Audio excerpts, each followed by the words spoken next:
Good evening. Welcome to Wednesday evening service.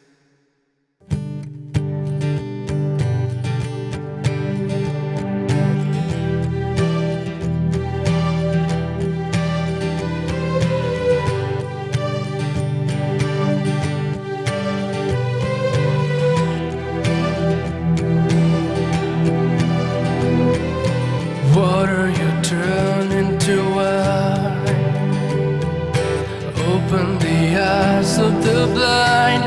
There's no one like you. None like you. Into the darkness you shine. Out of the ashes we rise. There's no one like you. None like you. Our God is greater. Our God is stronger.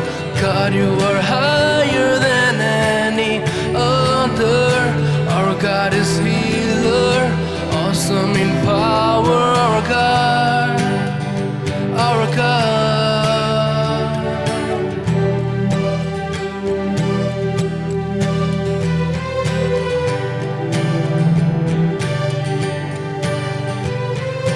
Water you turn into wine.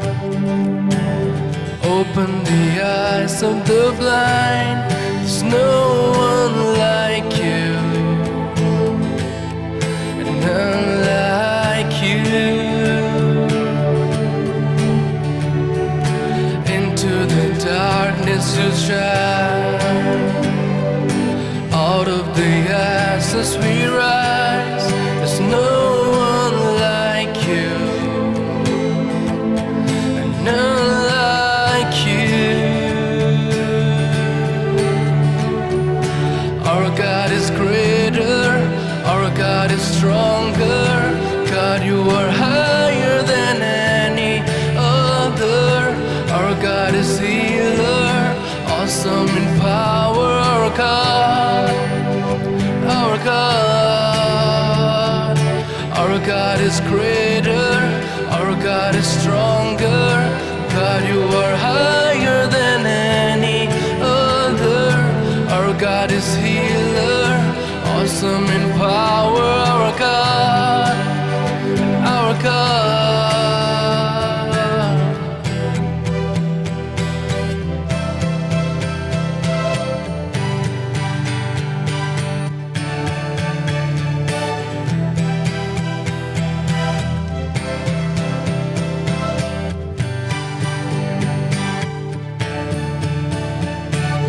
And if our God is for us, then who could ever stop us? And if our God is with us, then what could stand against? And if our God is for us, then who could ever stop us? And if our God is with us, then what could stand against?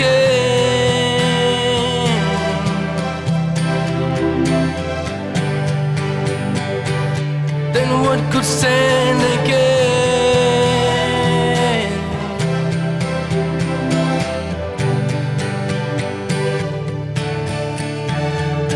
Our God is greater, our God is stronger. God, you are higher than any other. Our God is healer, awesome in power. Our God, our God.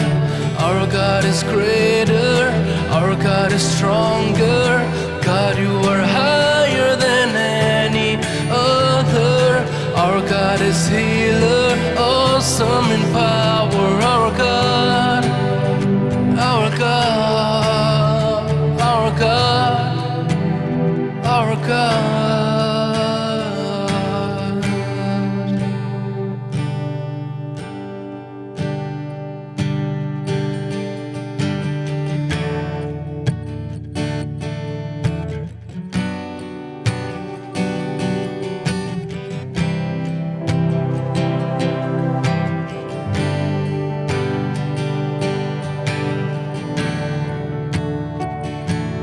Give thanks with a grateful heart, give thanks to the Holy One. Give thanks because He's given Jesus Christ, His Son. Give thanks with the grateful heart. Give thanks to the Holy One. Give thanks because He's given Jesus Christ, His Son. And now let the weak say, I am strong. Let the poor say, I am rich because of what the Lord has done for us. And now let the weak say, I am strong. Let the poor say, I am rich because of what the Lord has done for us. Give thanks.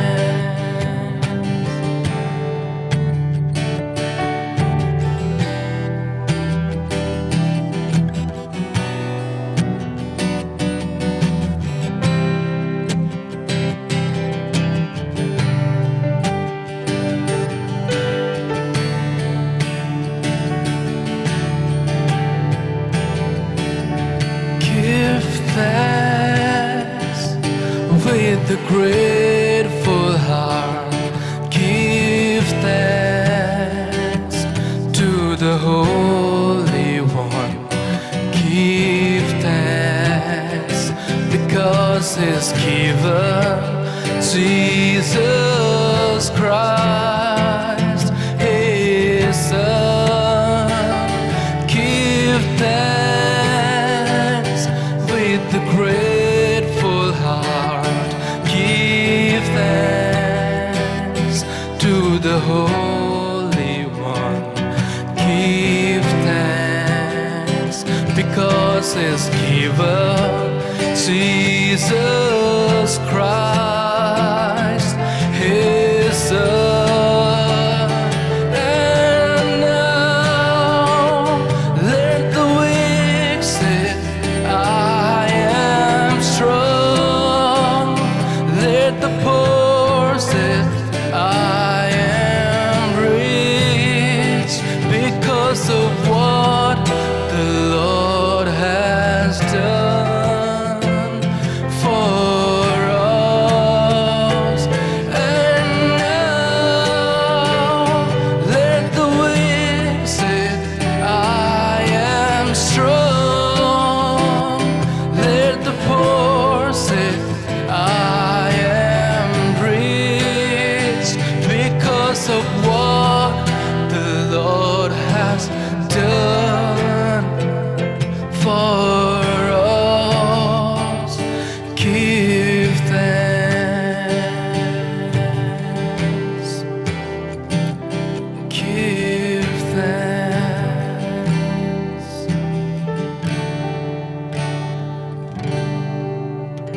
Father, we want to praise you this evening. Thank you, Lord.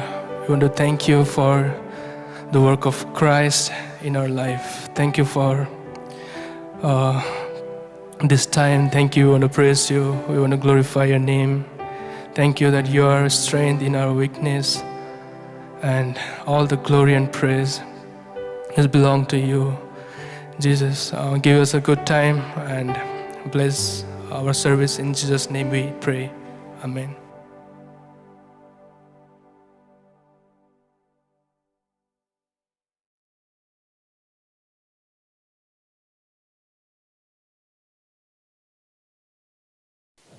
Praise the Lord. Good evening. Welcome to the Wednesday evening service. There is only one announcement. Continue to pray for each other and for our country. And you can call the people who are having their birthdays during this month. So let's pray before we start. Heavenly Father, we just want to thank you, God, for this time what you have given us. We are so thankful, God, that you are there in our midst. Lord, we pray that you would bless the message and the message to come, that your presence be there, Lord, and you would be with us. In Jesus' name we pray. Amen. The topic for today's message is Be in God's Presence. The word presence is used 200 times in the Bible. We are not called to leave His presence, but to come to His presence. Divine presence has two things. First, it is a comfort to the saints. Second, it is a terror to the sinners or evildoers. Jonah chapter 1 and verse 3. Jonah arose to flee to Tarsus from the presence of the Lord. Let's be in God's presence and do what God tells us to do. Genesis chapter 4 and verse 16. Then Cain went out of the presence of the Lord and dwelt in the land of Nod on the east of Eden. The Lord spoke to Cain maybe in this way in verse 6 and 7.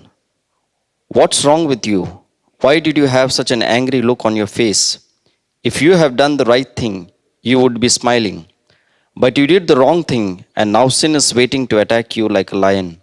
Sin wants to destroy you. You don't let it in. Soon after God speaking to him, he went and killed his brother Abel.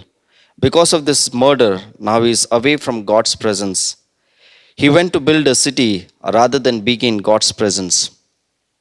Sin will take you away from God's presence. That's why Bible says in 1 Thessalonians chapter 5 and verse 22, abstain from every form of evil. Job chapter 1 and verse 12, Satan left the presence of God. Satan has access to God's throne in heaven. God knows Job's heart, but he used Job as a demonstration to silence Satan. God found no fault with Job, but Satan did. God says, not guilty. Satan says, guilty. Acts chapter 10 and verse 33. Now we'll come to the first point, that is a comfort to the saints. Cornelius tells Peter, we are in the presence of the Lord to listen to you. What a divinely prepared audience. Peter certainly was privileged to minister to the model congregation. They were present, they wanted to hear the word, and they listened, they believed, and they obeyed. The main purpose to coming to his presence should be to listen to his voice. Martha was busy, but Mary was at the Jesus' feet listening to Jesus. In Exodus chapter 30 and verse 14, and God said to Moses, my presence will go with you, and I will give you rest.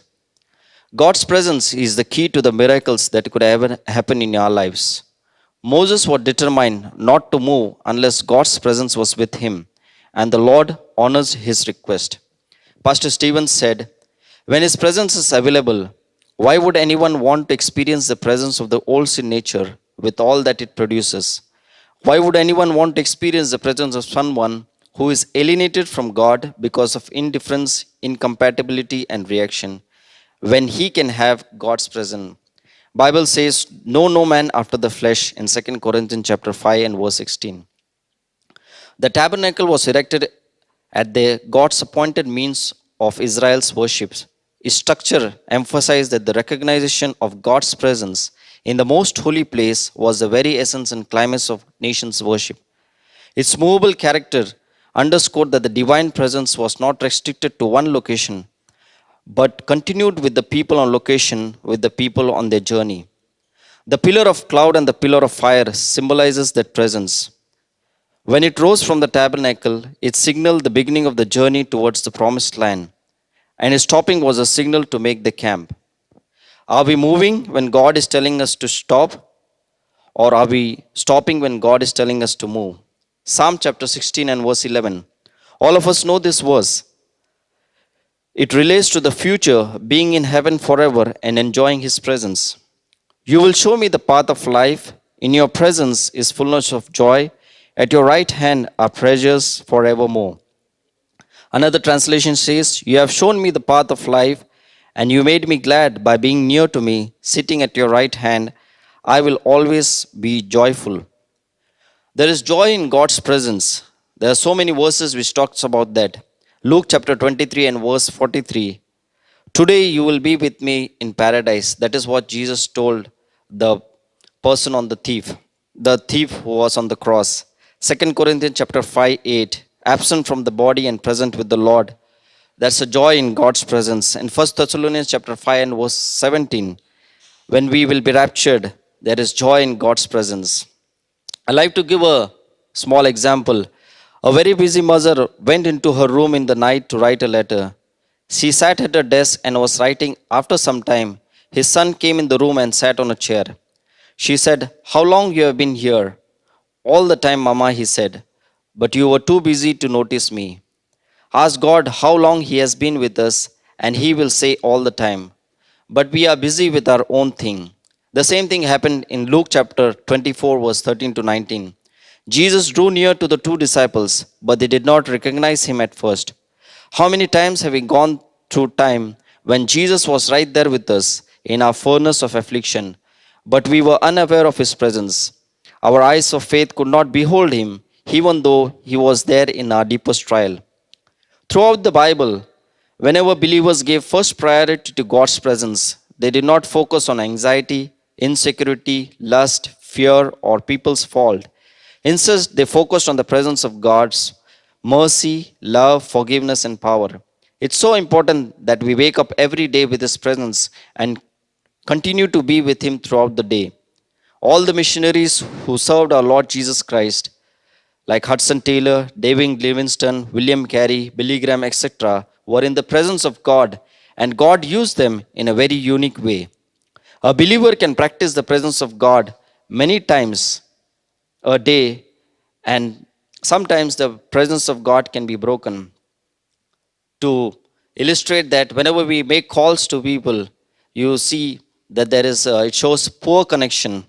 So that our connection with God should not be poor, but our connection God should be good.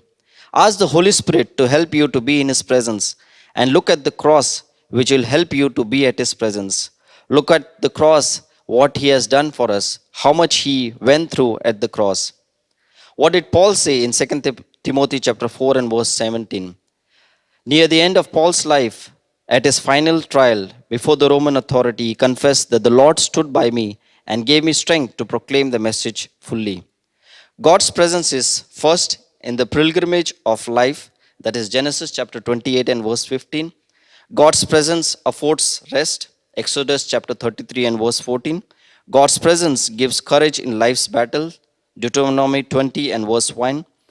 God's presence is a comfort in trials, Isaiah 42 and verse 2. Isaiah chapter 42 verse 2. God's presence is assured to the smallest assembly of believers, Matthew chapter 28 and verse 20. And lastly, God's presence is unto the end, Matthew chapter 28 and verse 20. The question still remains the same. Have you decided to be in God's presence? May God bless you. Amen.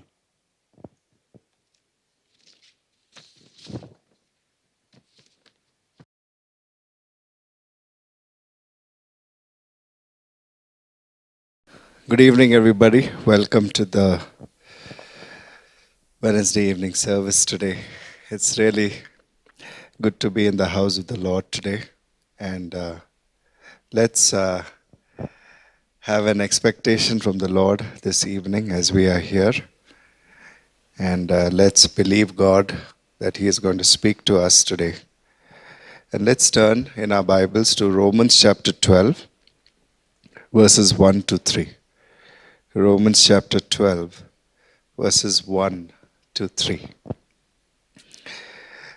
I beseech you, therefore, brethren, by the mercies of God, that you present your bodies a living sacrifice, wholly acceptable to God, which is your reasonable service. And do not be conformed to this world, but be transformed by the renewing of your mind, that you may prove what is that good and acceptable and perfect will of God. For I say through the grace given to me, to everyone who is among you, not to think of himself more highly than he ought to think, but to think soberly, as God has dealt to each one a measure of faith. Let's pray. Father, we thank you for this evening. We pray you would quicken us. We pray you would minister to us. We pray you would speak to our hearts this evening. And bless us, Lord, with your word. In Jesus' name, amen. Amen.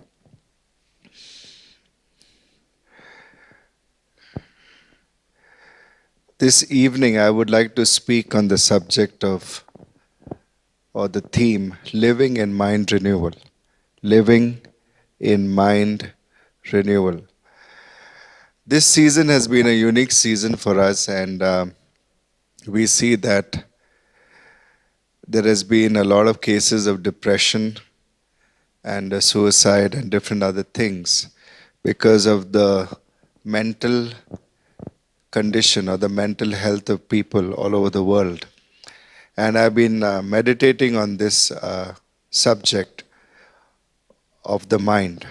And we are going to see this evening how what the Bible says about the mind and how we can live in mind renewal. Now, when we come to the book of Romans, Romans can be divided into two divisions. Romans chapter 1 to 11 is the doctrinal, and Romans chapter 12 to 16 is the practical. And now, here when we read this verse, Paul is saying, the Apostle Paul is saying in Romans 12:1, I beseech you, or I plead with you, therefore, brethren, by the mercies of God, that you present your bodies a living sacrifice, holy, acceptable to God, which is your reasonable service. So, in our first point today, he is asking the readers here. This was a letter written to the Romans, the church in Rome. I want you to present, I'm encouraging you to present your bodies as a living sacrifice by the mercies of God. Now, when we think about the subject of sacrifice, we always think about the subject of sin. Because in the Old Testament, we had the Levitical sacrifices where animals were killed on behalf of the offerer's sin.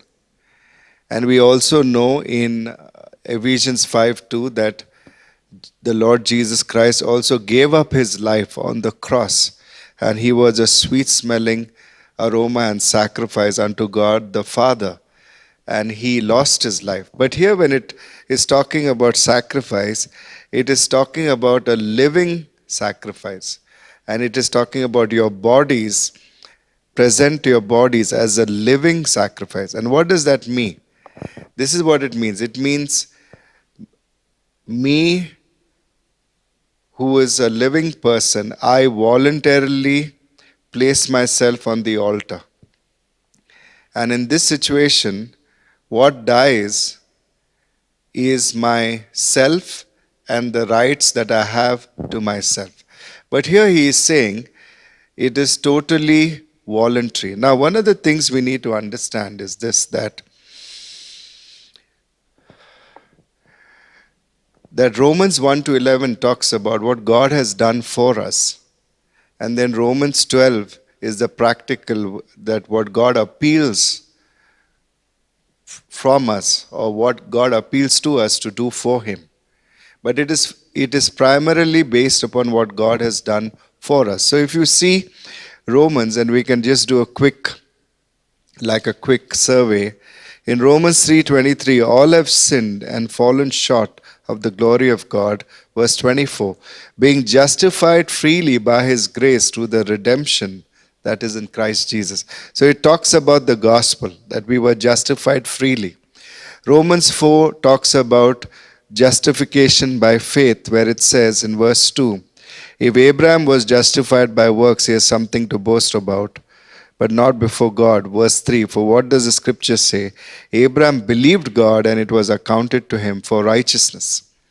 And then in Romans 5 and verse 1, therefore, having been justified by faith, we have peace with God.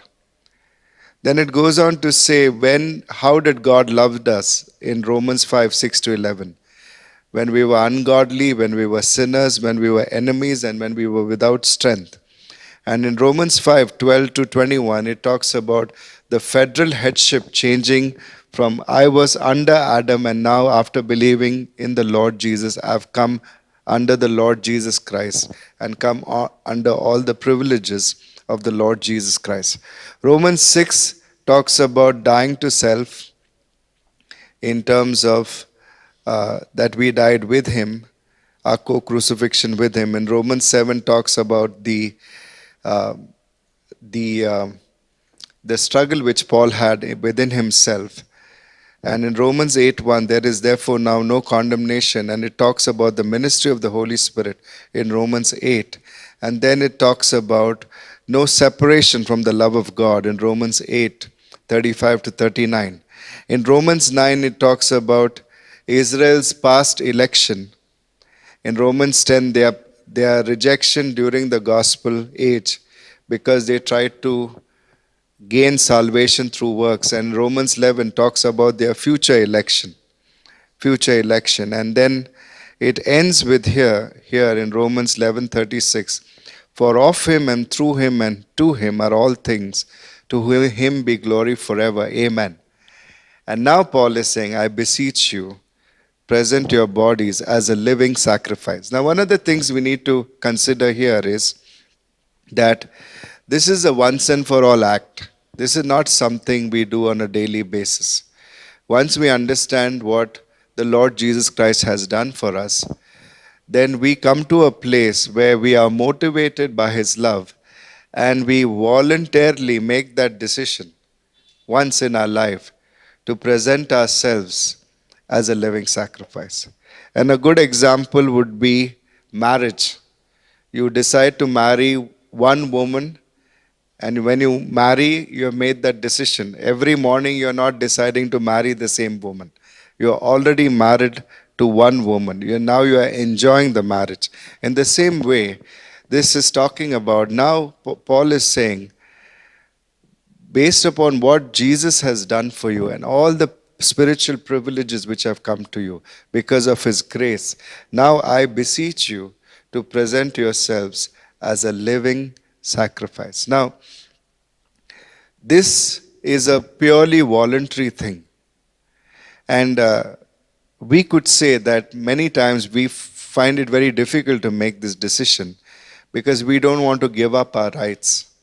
We don't want to surrender our rights to the Lord. But Paul is making an appeal based upon what the Lord Jesus Christ has done for us. And when we make that decision once in our life, what happens?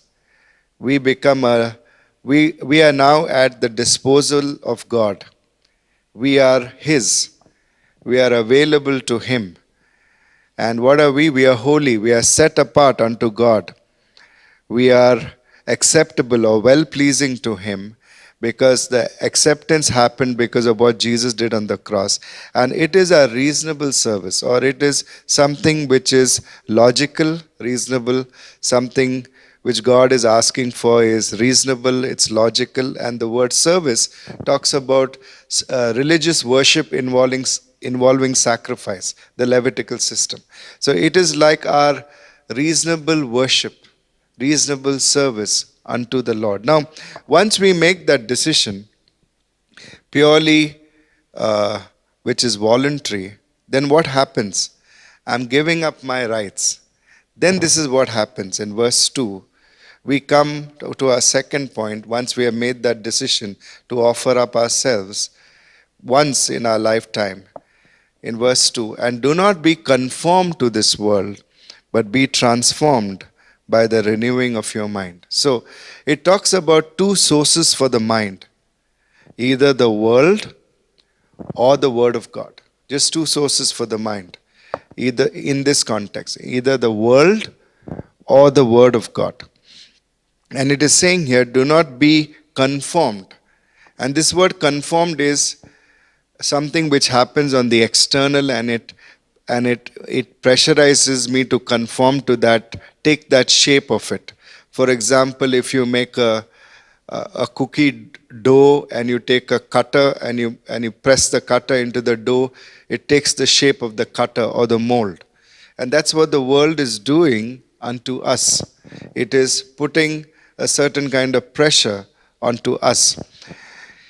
If we look at Numbers chapter 13 and 14, the 10 spies went and they spied out the land, and they came back and they gave an evil report, and 2.5 million people believed their evil report, and they put a pressure on Joshua, Caleb, Moses, and Aaron. And that pressure was, let's go back, let's not believe in God, let's go back. That was the pressure to conform to the world, because they were living by sight. But what does the Bible say? The Bible says this, but be transformed by the renewing of your mind. Now, the transformation is a word which, metamorpho, which talks about a change from the inside which comes on the outside. And a good example is a caterpillar which becomes a butterfly, right? And it is by the renewing of your mind. So a transformation. And how does that come? That comes through the word of God. So in Numbers 13 and 14, God told them, I'm giving you the land. That was the word of God for them. And Joshua and Caleb held on to it. They were transformed in their mind, and also Moses and Aaron. And later we see Joshua and Caleb, 40 years later, they entered the land. Why? Because they lived in a word of God transformation in their minds, which also affected their heart, and which affected their faith confession, and it affected their action and their direction. So it's very important for us to understand there are two sources for the mind. It is either the world or it is either the word of God. And today we can see in the situation that we are in that the world around us is putting a subtle pressure on us through this COVID situation. And what is that subtle pressure? It is a pressure of fear. It is a pressure of uncertainty, what's going to happen in the future. It's a pressure of insecurity because of the uncertainty. And it is also a pressure of anxiety, severe anxiety.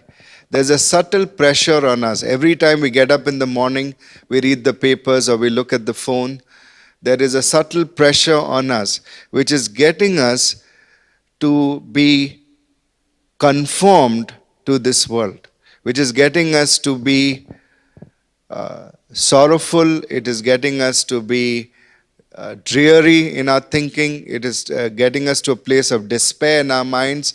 And also for some people, it is getting us to a place of depression, right?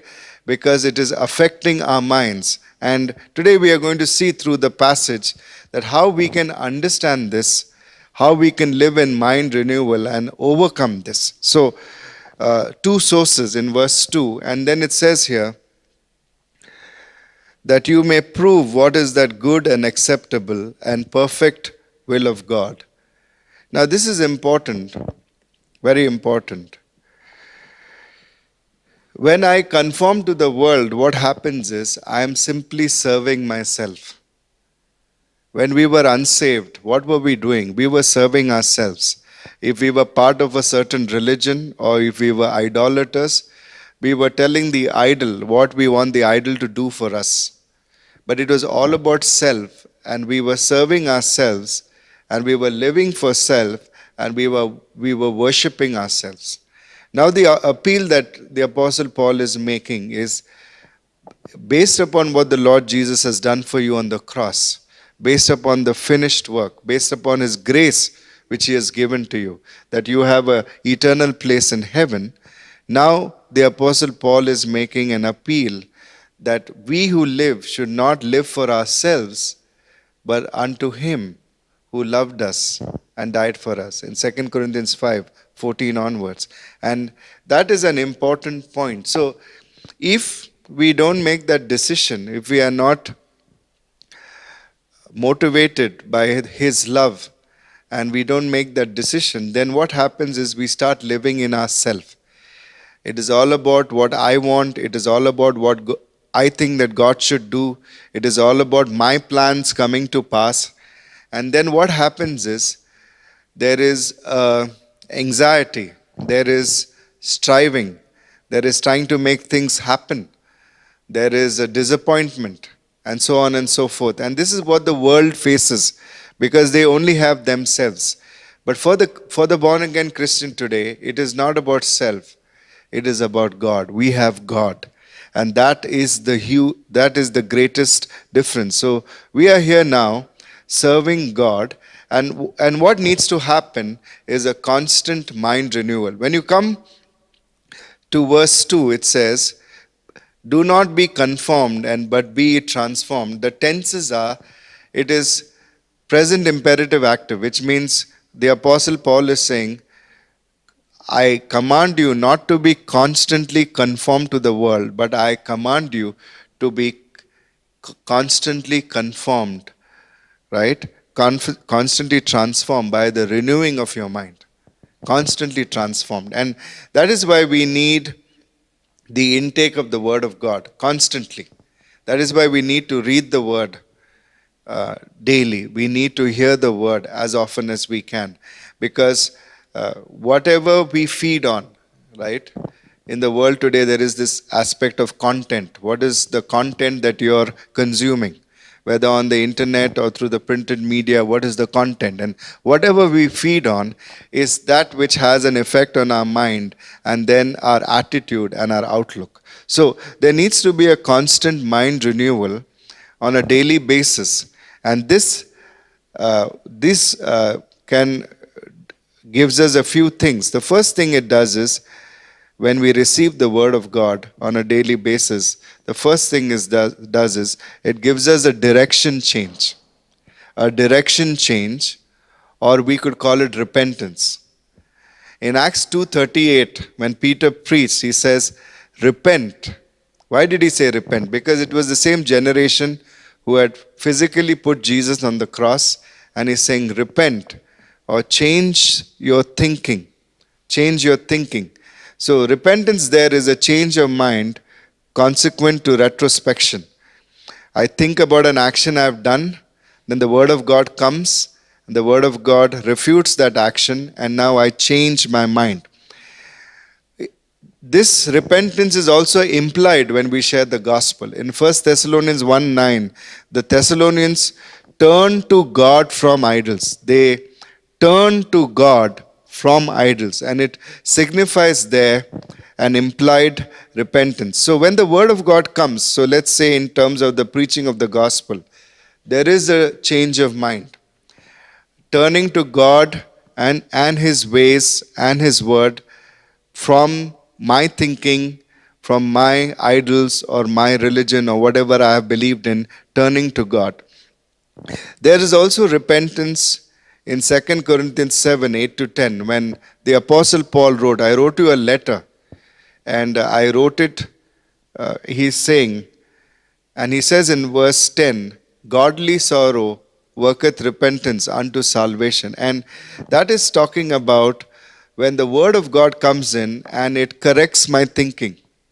In 2 Timothy 3:16, the Word of God is profitable for doctrine. And then there are two words. Reproof is when I'm thinking wrong. Correction is when I've thought wrong and I've done wrong. And that is to correct. So the Word of God comes and there is a change of thinking. Now, this is really important for us, that many of us, we hear the Word and we receive the Word and we know what the Word of God says, but we never come to a place of repentance. And please keep in mind, repentance is not emotionalism or crying or tears. Repentance is simply a change of mind. A change of mind from my thinking to God's thinking. To God's thinking. And that is very important. So that's the first point under mind renewal. The second point under mind renewal is discernment. Discernment which saves me from self-deception. In 1 Corinthians chapter 2, it says here, in verse 15, you can read from verse 12 to 16 to get the whole context. Verse 15, but he who is spiritual judges all things, yet he himself is rightly judged by no one. For who has known the mind of the Lord that he may instruct him? But we have the mind of Christ. In verse 12 it says, now we have received not the spirit of the world, but the Spirit who is from God, that we might know the things that have been freely given to us by God. And this talks about the ability to discern. The judgeth in the King James means the ability to discern or distinguish. And this is very important. So when we are living in constant intake of the word, constant mind renewal, one of the things God gives us is the ability to discern what is of God and to discern what is not of God. And if we don't have that discernment, what can happen? We can live in self-deception. In James 1:22 it says, do not be hearers but also doers, deceiving yourselves. That means I'm a hearer, I don't put it into action. What do? I deceive my own self. And in 2 Corinthians 11:3 it says, Satan beguiled, or he thoroughly seduced her. Where? In her mind. In her mind. She was not able to discern that what he was saying was not from the word, and that's how the fall happened. So the first is under mind renewal, it gives us a direction change or repentance, and it takes us towards God. The second is it gives us a discernment, the ability to know what is of God, what is not of God, what God approves and what God doesn't approve. The third thing which mind renewal does is it diffuses temptations. It diffuses temptations. It acts like a filter, right? In Psalm 51:6, David said, thou desirest truth in the inward parts. In the hidden parts you will make me to know wisdom. This is his psalm of repentance after his sin with Bathsheba and Uriah. And we see he is saying, if Lord, your truth was in the inward parts, that is in my mind and in my heart, then I would have not committed these sins, right? In Psalm 119 verse 11, thy word have I hidden in my heart, that I might not sin against thee. In 2 Corinthians 10:3-6, the Apostle Paul says, though we walk in the flesh, we do not war in the flesh. And what else? It says here, he says this, verse 5, casting down arguments and every high thing that exalts itself against the knowledge of God, bringing every thought into captivity to the obedience of Christ. So it diffuses temptations. So a tempting thought comes, or something which is a high thing or a reasoning which is above the word, I bring it into captivity. I diffuse it. It gets filtered, right? And I bring it into the obedience of the word of God. What else does mind renewal do? The fourth point, it gives me delight in the word of God. In Psalm 1:1-3 we see,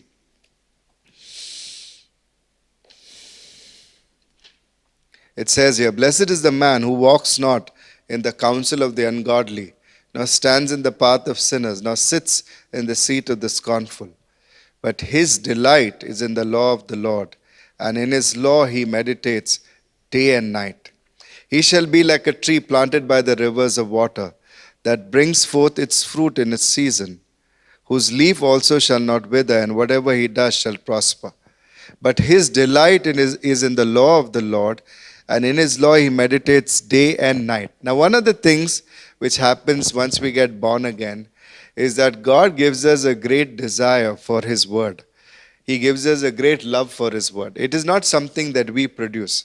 It is something that he produces in us. And that is why every time we meet as a church, every time the word is spoken, or in Bible school, or in a Bible study, or even when we hear somebody sharing the gospel, it gives us great joy and great delight. Why? It is the work of God in us, it is the work of the Holy Spirit in us. So we delight in the law of the Lord. The question we have to ask ourselves in this season, what am I delighting in? Am I delighting in the newspapers or all kinds of reports on social media or all kinds of opinions and thoughts on social media, or am I delighting in the word of God? And that is so important. We not only read it, we delight in it, and we what? We constantly think about it. We constantly think about it, right? And what does it produce? In verse 3, it makes me like a tree planted by the rivers of water, that brings forth its fruit in its season, whose leaf also shall not wither, and whatever he does shall prosper. So, in an uncomfortable situation, in a difficult season, we have life in us, eternal life and abundant life flowing in us because of this principle that our minds are being saturated by the Word of God. And the fifth thing which happens through mind renewal is dependence. God has brought us to a place of total dependence on Him. In 1 Peter 5:7, casting all your care upon Him, for He cares for you.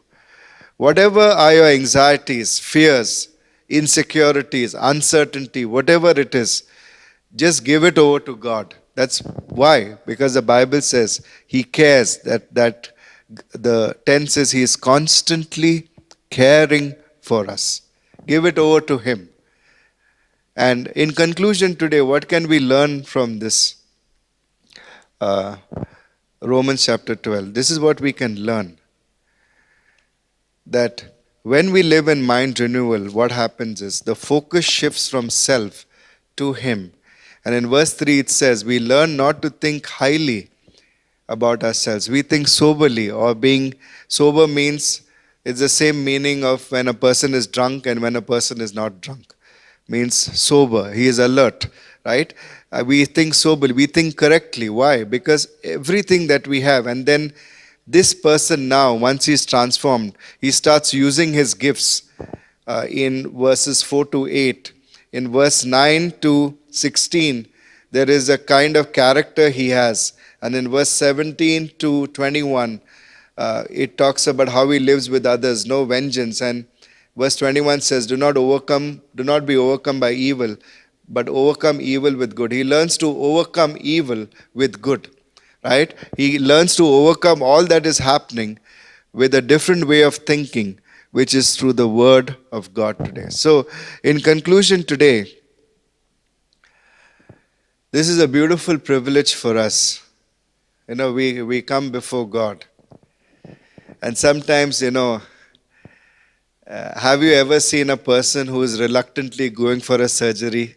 He's fighting the doctors. They put him on the bed, they tie him, and he's still fighting. And then somebody puts an injection and they knock him off. And then the surgery happens, and then the person comes out, and it has happened. In an analogy, it's something like that. Our self-life will not allow us to surrender ourselves, to make that decision and put ourselves on the altar. It will not allow us, because we want our rights. We want to tell God how things should go. But when you are on the altar, it is not about us, it is about Him. My body belongs to Him, I belong to Him, everything is His, and He is free to use me just the way that He chooses. There is no striving. One of the fears which most men of God have all over the world is, what will happen to the churches after this is over? Will they lose people? Will people come back? What did Jesus say in Matthew 16:18? I will build my church. The church is the Lord's church. It is not our church. It is the Lord's church. And when we put ourselves on the altar in total surrender, we can just relax. Why? Because He is in control. Amen? This season, as always, whether this season or before, God is always in control. It is never us.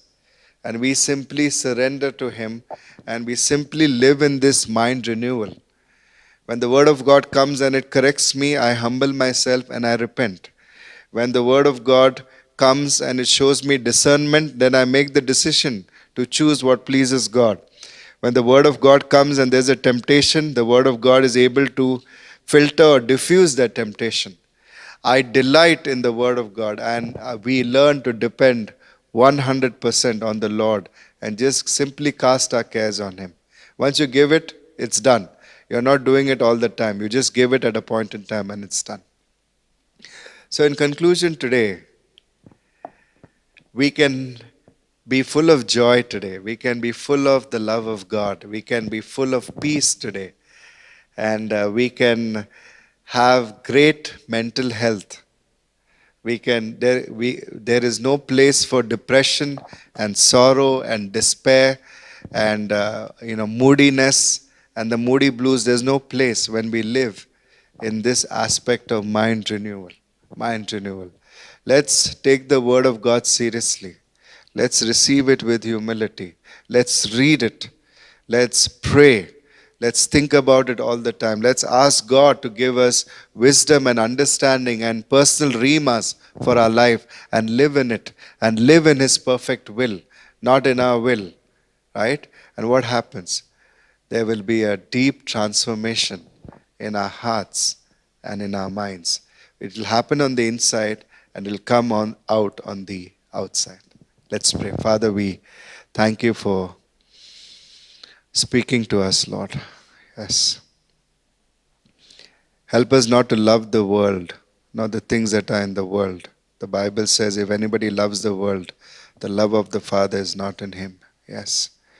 Help us to love your word, Lord, and to put it above everything in our lives, to read it, to treasure it, Lord, to meditate on it, to eat it, as Jeremiah said, to feed on it, to think about it, Lord. Yes, and that it would produce your life, your transforming power in us and through us, and that we would be vessels in your hands, available to the Master's use, to be used for your glory, using our spiritual gifts in the body of Christ, having Christian character, Lord, and also as we live in the world, that we would live not as vengeful people, but as forgiving people. Thank you, Lord.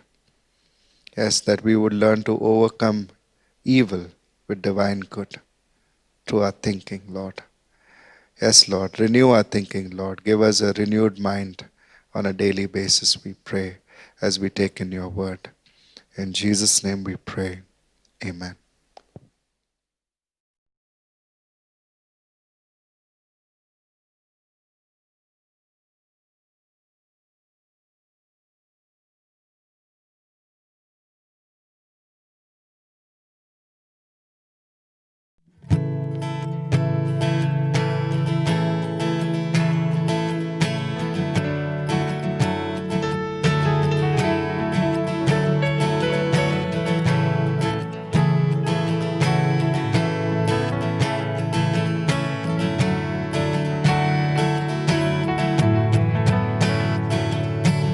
Lord, I stand in the midst of a multitude of those from every tribe and tongue. We are your people, redeemed by your blood, rescued from death by your love. There are no words good enough to thank you. There are no words to express my praise, but I will lift up my voice and sing from my heart with all of my strength. Hallelujah, hallelujah, hallelujah to the Lamb. Hallelujah, hallelujah. By the blood of Christ we stand. Every tongue, every tribe, every people, every land, giving glory, giving honor, giving praise unto the Lamb of God.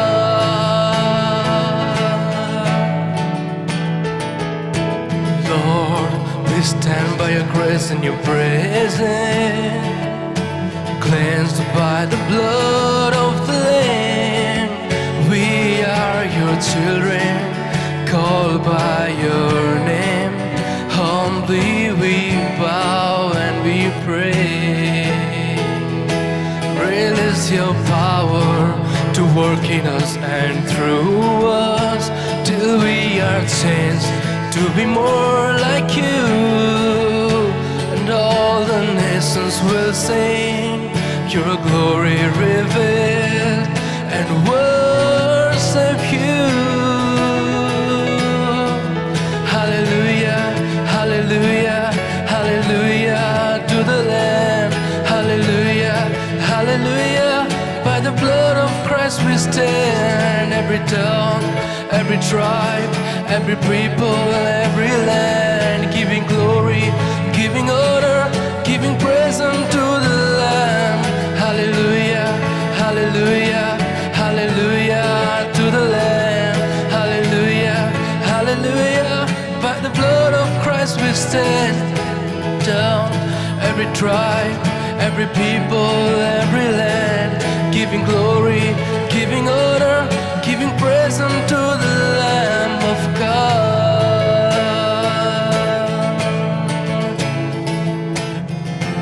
Every knee shall bow, every tongue confess that you are Lord of all.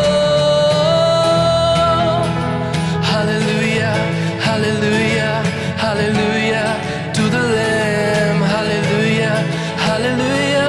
By the blood of Christ we stand. Every tongue, every tribe, every people, every land, giving glory, giving honor, giving praise unto the Lamb of God. Giving praise unto the Lamb of God. Giving praise unto the Lamb of God.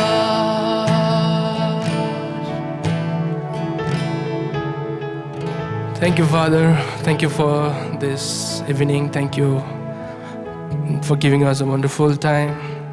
Thank you for blessing us with your word. Father, we want to praise you and give us amazing week. And in Jesus' name we pray.